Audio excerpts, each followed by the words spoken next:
I got the horse right here. The name is Paul Revere, and here's a guy. Hello, racing fans, and welcome back to another edition of Handicappers Corner, brought to you by the Derby Bar and Grill. I'm Mike Heads, along with Drew Forster. We're going to go through the Saturday, July the 8th races at Hastings. We do have 7 thrillers. We had good fields this weekend. We race Saturday, Sunday as usual. 150 first post both days, but good-sized fields. No stakes races, but a lot of good competitive events, and just happy with the field size. Yeah, absolutely. Coming off a very successul Canada Day weekend, and as Mike mentioned, good field size and competitive races. I had some trouble with some. There's a lot of toughies. We'd start with the opener, which is probably one of the easier ones of the weekend. Yeah. We got to field the non-3 lifetime $8,000 claimers going 6.5 furlongs as we jump right into it. 6 of them signed on. The one-horse Rock Concert. I mean, it's hard to go past him. He's, won the non-2. He won this race. He won this race, yeah. 2 starts back, won easily in a good time, came back, couldn't handle the 16s, but comes back to the $8,000 level. I don't see anyone that can beat him in here or go with him even to wreck his day. He's going to get the lead. Who's going to go with him? That's exactly right. There's no one to go. Humphrey Ladd's got a little speed, but he doesn't want to go. He's 23:01, 48 last time. Concert. I just don't see anyone that can even stay with Rock Concert. This race is tailor-made for Rock Concert. He looks like a rock-solid single in your early pick 4s, daily doubles, or whatever you want to do. Rock Concert for me over the 3 Mighty Mesa, who was claimed over his last start, moves to the Mel Snow Barn. A good effort last time, but obviously against easier company. And he's beat most of these horses before. He's actually even beat Rock Concert, so if anyone does... Rock Concert was compromised that day. But... I don't know, if anyone beats Rock Concert, it has to be Mighty Mesa, but he's not going to be a great value either. And the 2 Revenue Warrior for 3rd. I went 1-3-2. I just thought it was a Rock Concert, and then the rest. Yeah, I agree with you, Mike. I don't have a whole lot to add. Rock Concert, as you mentioned, just won this race 2 starts ago. He gets the lead. He never looks back. Yeah, 16-4. Ridiculous. That's smoking for $8,000 horses. I put Ebony Warrior. The only difference, I put Ebony Warrior in the 2nd spot. Yep. I think he rebounds well for owner-trainer Glenn Todd today, and Mighty Mesa, one you mentioned your 2nd pick. I put my 3rd pick. I went 1-2-3. Mike went 1-3-2. On to the second $4,000 non-3 event for fillies and mares, going 6.5 furlongs. Field of 7 here. I was tossed, I was torn kind of between Bonnie Christine and PG Star. Bonnie Christine ran such a huge race her first start in a non-4 non-2 event. Got the lead and cruised home pretty easily. Regressed a little on her 2nd start. Mark Luger's having a good year. I'm thinking she can rebound and win this today. It's always tough to go into a new condition, and I think maybe that hurt her last time. Look for her to bounce back with a better effort today. I got her on top of PG Star out of the John Snow Barn. A good win at the non-2 level last time in his first start of the year. So her, I should say. So she should probably rebound with another solid effort coming off a win, and now her 2nd start. Her in the 2nd spot, and we're good as gold. I threw him for the 3rd spot. Just got beat Bonnie Christine last time in a 4 non-3, and another one that looks playable in here with Frank Barabee and Amadeo Perez. I went to the 1 PG Star. I don't have a strong opinion on it, but I mean, I think PG Star should be respected if she doesn't go backwards off of that race and if she continues to move forward. I thought it was a really good first-up effort. And that kind of race, I think, will beat most of these. And I'll try PG Star with Enrique Gonzalez for John Snow. Like I said, I thought it was a really good effort. I put Storm Cruiser in for 2nd. I just think if there is some pace to wreck the day for PG Star and we're good as gold and Bonnie Christina, there might be a bit of a toasty pace, and that might play out nicely for Storm Cruiser, who did not get a hot pace at all last time, was forced to sit in behind this ridiculously slow pace, and Zygos has been beating everybody in the $4,000 ranks lately, and she's like the Zenyatta of the $4,000 ranks here at Hastings. But Storm Cruiser looked very good. I thought ran a better than looked race. So I'm going to put that one in for 2nd, and I agree with Bonnie Christine for 3rd. 1, 4, and 7 in race number 2. On to the 3rd race. This is a $35,000 filly and mare event. Non-winners a 2 lifetime. Got 1, 2, 3 of them in for the $35,000 tag, and the other 3 fit the non-2 other than allowance conditions. Obviously, the victory goes through the 1-horse Ciudad Eau Claire. This horse did win this race last time. It was like a little different condition. Actually had a non-winners of a stake tag on it, which invited in Cherokee and me and Sailing for the Sun. And she still managed to run away and win. I'm going to try and beat her, though, with the 2-horse bonus spin. I thought a race 2 back behind Cherokee and me was very good. I think she'll get dead aim on Cedar Claire, who's not the same 2 or 3-year-old she was. I mean, she's the horse to beat. Don't get me wrong. She is the most gifted sprinter in this race, but you can tell she may have lost a smidge. And like, if she's vulnerable, which she could be, there's no one to chase her in here. There's no other speed. I mean, she's going to get the lead. Yeah. But bonus spin is going to get a good trip sitting just behind her. And a bonus spin, who I thought ran really well, didn't run great at Emerald, but comes back to Hastings. Her races here have been very good. She's a neat little filly that, you know, kind of, or mare that kind of flies under the radar. She's better than you look at first glance. Yep. I'm going to try her to defeat Cedar Claire, and I put Susan's Day in for third. 2-1-3. I got the same horses. I did go with Cedar Claire. Had been faltering at stakes company. She ran in stakes on her whole career. And that little step down to a 35 last time seemed to really benefit her. It was stake caliber, though. That was still a good race. I mean, she's the horse to beat. There was good horses in there, way tougher than this. But just, I was worried that she got an easy lead and was still 22 and gasping 4, at the wire. Yeah, 22 and 4, so, but who goes with her here? I don't know. I think it happens She was still laboring at the wire. I mean, she won the race, but I mean, she'll probably win the race again. But I just thought she might be a vulnerable favorite just because she's not as good. It was her stablemate coming to chase her last time. I got to go there. I got Cedar Claire on top. And I got the same horse as you, different order. I put Cedar Claire on top. Susan's Day I could see sitting just off Cedar Claire. Maybe gets first run at her. I put her in the second spot. And bonus spin, as you mentioned, she runs very well here at Hastings for Rosie. Gets a lot of run out of her. Rosie does a good job. Rosie loved that. That horse is look good. I've seen the horse in the morning. Yeah, she's another live one. I went 1, 3, 2, but I would put all 3 in your pick 4 tickets. On to the 4th, 6250 claimant event for 3-up Colts and Geldings. This is one I had a lot of trouble with. Me too. This is a salty race. I have no idea. I ended up going with Nana's Buddy. He's decent at the distance. He's won going a mile 16th in the past. Won like 18 races or something. Yeah, I know. He's won 7 races. Like a win machine. He does. He shows up every time. He's a really cool horse. I think it sets up well for him because, you know, it's a pretty robust field. There should be enough pace for him to run at. Just beat Devil in Disguise, Cowboy Phil. Some decent horses. I got Nana's Buddy on top. I put Power Corrupt in the second spot. He just got his non-winners of the year fairly comfortably. He figures to be part of the pace scenario, and he has won at the distance before. Richard Hamill going great guns right now, winning everything. So put Power Corrupt in the second spot. And I put What Goes Around. I thought a good third last time. He was very wide, and he could rebound with a better effort today. Look for Enrique Gonzalez to try and work out a better trip. 4 number 8, What Goes Around. Put him in the third spot. 4, 7, 8 for me. Yeah, I agree. There's a lot of chances in here. I agree with What Goes Around has a shot. I like Silent Native. I looked at him. But What Goes Around, I unfortunately drew with the 8-hole again. He might get another brutal trip, and he's not good enough to overcome it. But I mean, he's going to need some luck from an outside draw. I went to Silent Native. I've always kind of liked this horse. I do like him too. I looked at him for a long time. He's got to break and go. Yeah. If he doesn't break and go, if Antonio doesn't get him out there, or Amadeus, pardon me, doesn't get him out there, then it's probably game over. He when he's covered up, he's just an average horse. When he's on the lead, he's a fighter. And any race that he gets on the lead, he's always won the battle, or generally it takes a better horse to beat him on the head end. I just think he can get the lead in here from an inside draw. He had an outside draw last time, kind of got in between horses and was shuffled back, and he just ran okay. He was in mid-pack, but I'm going to give him another shot. But the 5-horse Step Up for the Money, who's pretty honest all the time. Left him out, he ran second last time. He took advantage of those slow fractions. I don't love anyone in here. Like I said, I don't love any particular horse, but Step Up for the Money does have a little back class to him. He's run against better horses in the past. And Nana's Buddy, how can you fault the horse? He always wins or runs second. He's just a consistent dude that runs good races.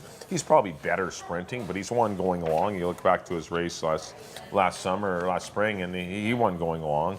And, so it's in him to do it. But good race. Power Corrupt we left out, too. That's another one that won easily. And needed the confidence boost and got it. And he's got the back class, too. He does, too. It's a tough race. Since we do have a key in the first, probably. Go deep in the fourth. I mean, this might be the race to load up a little bit, and if you're playing the early pick 4. But I did go 2, 5, and 4 in the fourth race. On to the fifth.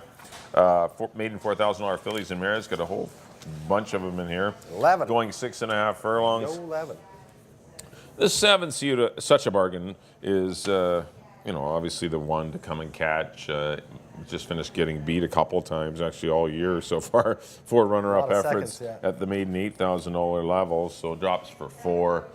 That might be the needed tonic that she needs for a recipe to get a victory. Enrique Gonzalez back aboard for the Mark Clucci's off to a great start this year, winning 10 races already. But such a bargain, looks like the horse. If she does not win, I thought the 6 Mystic Philippe was worth following. Gets blinkers on. I thought she came out of the tougher half with Prettier Than You. And they ran 4 lengths faster than the other half of the split. And I just didn't think she got a great trip from an outside post. She gets a better draw. And the price might be right. And up at the 8 Miss Napoli, who also didn't get a great trip, still managed to rally from off the pace after not showing her customary speed that she did in her first 2 starts. Kind of got shuffled back,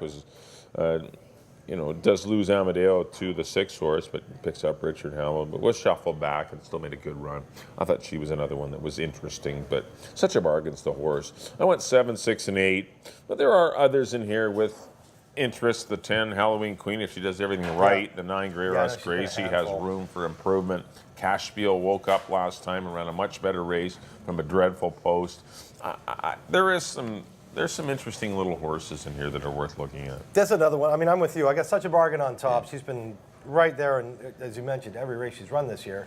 At the $8,000 level, now dropping in for 4, she should be tougher. Mark having a very good meeting. I got Such a Bargain on top, and as you mentioned, then you can make a case for a lot of these other ones. I did put Halloween Queen in the 2nd spot. Yeah, she is a bit of a handful, but if she behaves herself scratched a couple weeks back, but still, if she gets into the gate and runs. She scratched twice because she scratched in the paddock. She flipped in the pack, and the next time she flipped in the gate. So but if she runs, she can run. She's only got the 1 start this year. After running the Futurity last year, only 1 start this year. It was at this level when she ran a good second behind Discreet Country. So if she makes the course, if she makes the gets out of the gate. I like Halloween Queen in the 2nd spot. Grey Ross Gracie, another one you touched on the Craig McPherson barn. Only the 1 start this year, only got beat a length and a quarter. That was on the 24th of June, so she's a little bit behind these other fillies. Now with a race under her, look for her to bounce a lot of room back for improvement. And run better. David Lopez takes the call. I went 7, 10, and 9 in the 5th. On to the 6th. $4,000 claimant event for 3 and up Colts and Geldings going 6.5 furlongs. Big field here of 11. I went to the 6, Devil in Disguise. He was off 2 years, run at the 62.50 level with a 4-horse photo at the wire, and he just got beat, but he ran a huge race. Look for him to come back and improve off of that for owner-trainer Glenn Todd. Really like Devil in Disguise. The top spot, I put the 3 Cowboy Phil. In the 2nd spot, he's run 3 times this year. 1 by a nose, 1 by a neck. Just got beat a neck in that Devil in Disguise race. And he's kind of bounced around, in a 4 on 2, then an 8 on 3, then a 62.50 wide open. I think the 4 non-winners of the year or non-4 lifetime fits him very well. Phil Hall, Preston Allray brothers. Cowboy Phil in the 2nd spot. And I put Western Heritage. Takes a drop down for the 12.5 level. He's a cool horse. He's got quite a bit of talent. Has not shown it this year. And Greg Tracy gets aggressive, puts him in for 4. I don't want to leave him off the ticket. Greg Tracy and Richard Helm always dangerous together. 6, 3, and 4 for me. Yeah, I've gone to the 4 Western Heritage. If he decides to run, he wins the race. If he doesn't, if he's actually not as good, obviously he's not. What's wrong? What's gone off the rails with him? Because he was our Starter Series champion last year. He won most of the races and was, pretty salty in all the, other than the mile and the 16th one. He was salty in all of the and he was running fast times. So there's no one with any better ability in here than Western Heritage and Devil in Disguise. I mean, those two are head and shoulders above the field, but they obviously have their issues. I did pick them both on top. I put Western Heritage first, Devil in Disguise second, and I put Ambidextrous Duke for Jim Brown. I thought this horse might get a good trip coming from off the pace.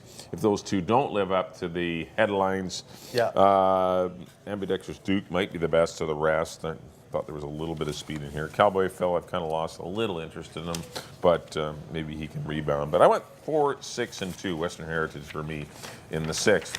On to the 7th and final, $4,000 claimers going a mile on the 16th. Non-winners of the year. I ended up on the 3-horse Indy Racer for Mike Anderson.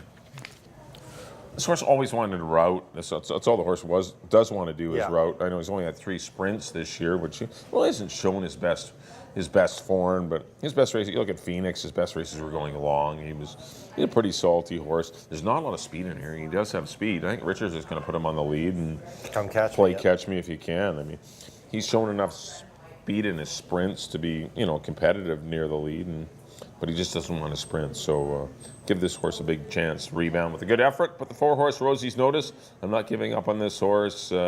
Chased some pretty good ones. Power Corrupts is a better horse. He's in for 62.50.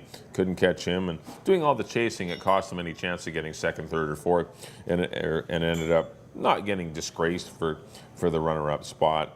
And Amadeo Perez returns to the attack. He seems to have a little of a bond with the horse, and he's won a lot of races or a few races with Rosie's Notice. So I'm going to give that horse a big chance. And the 6-horse Talkage Charm's always salty at this level. He ran well at long odds last time. He's a cool horse. 3-4-6. I did go to Talkage Charm because why not? He's live. He's off, all winter, and then he comes back and he waits for a long one because that's really all he can do. So it's tough to come off a layoff. He only got beat 3 3/4, came back off of that, improved significantly. Only got beat a couple last time by Power Corrupt, who got on the lead and never looked back. Yeah, it was speed favoring him. Yeah, I don't mind Talkage Charm here. I put him on top. I put Indy Racer, your top pick, in the second spot for Mike Anderson. Another one that looks like he definitely wants to, his race is going long or much better.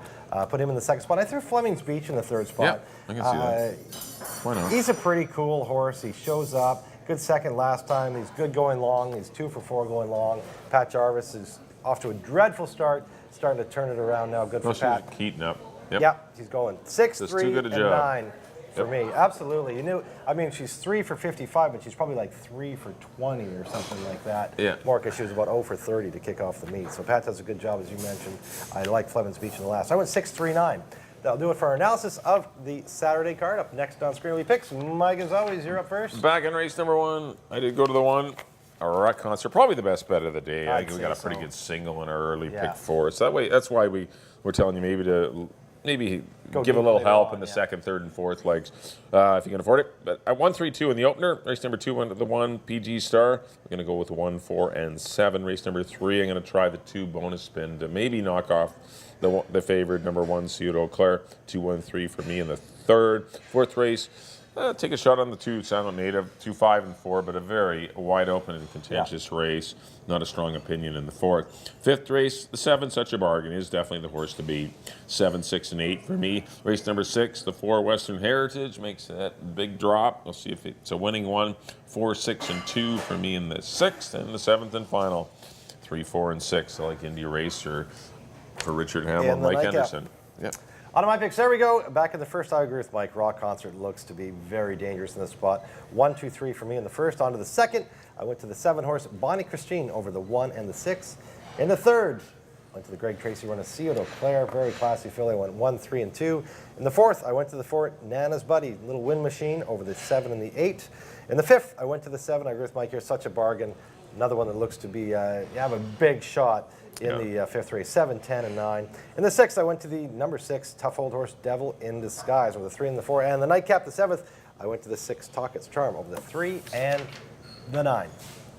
All right, thanks everyone for tuning in. That'll conclude our Handicappers Corner for the Saturday, July the 8th program. Quick reminder that racing resumes tomorrow, Sunday, July the 9th at 1:50. We do have a Sea to Sky Pick 6 carryover going into the Saturday program. Just under 3,000 for those Sea to Sky Pick 6 players. Of course, you do have to be the single winner, but it's sitting at just under $3,000 right now, so it's definitely worth giving a look. It's just a 20-cent wager. You don't have to spend a lot of money. Maybe take home $4,000 or $5,000 on the Saturday program. We'll see what the final pool is, but definitely that sounds about right. A wager worth looking at. On behalf of Drew, thanks everyone for tuning in. Enjoy the Saturday races at Hastings. Should be a great afternoon. It's going to be hot. Bring an umbrella or stay out of the sun, but it's going to be a nice day at Hastings. And if you can't make it out to Hastings, please do come on out here to the Derby Bar and Grill if you're in the South Surrey area. Thanks for tuning in. We'll see you next time here on Handicappers Corner.